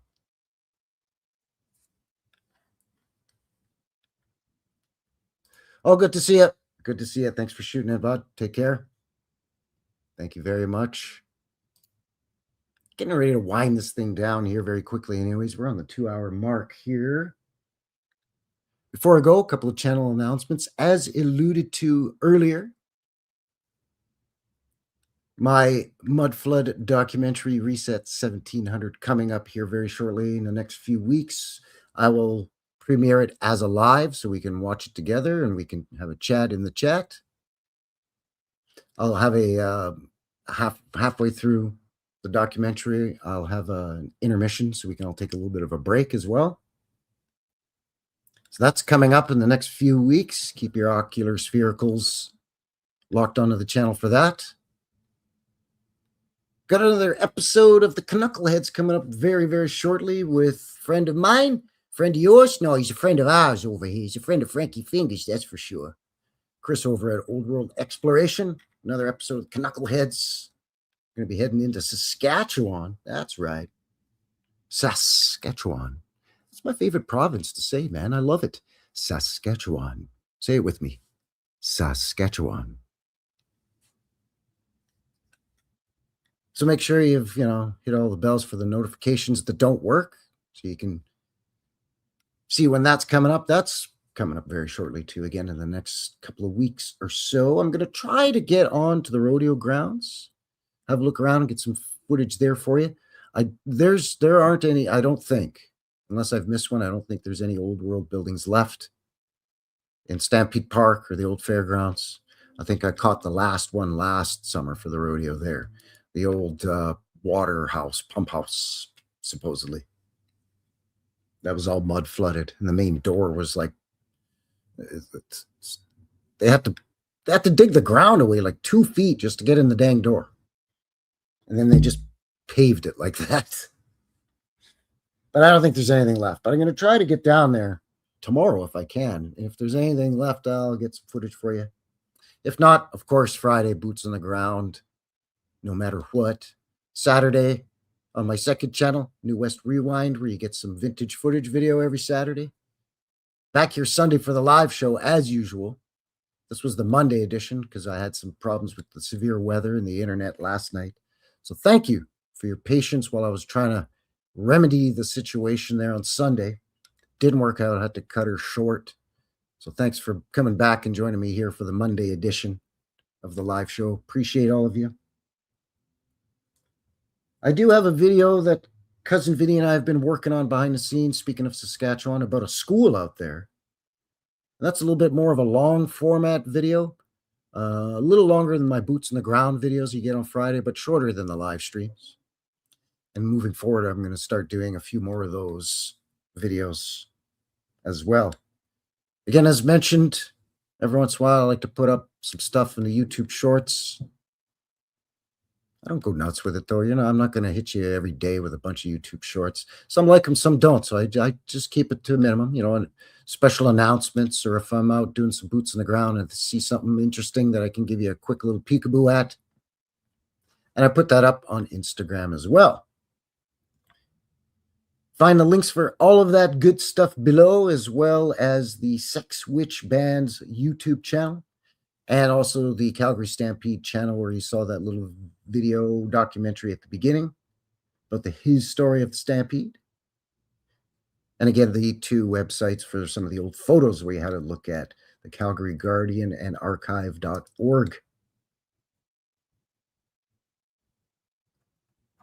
So there you go. That's going to do it. That is going to seal the deal here for Frankie. New West Reset and New West Reset Live, episode 178, the Charade Parade, Wild West Architecture. We had a look at images from the Calgary Stampede Rodeo Parade from 1912 and 1911. Cowboys with castles there in the background. Yee-haw! So thank you very much. Until the next one, take care out there and have yourselves a good one. All right, cheers, and y'all come back now, you hear? It's a mystery! It's a mystery wrapped in a riddle inside an enigma!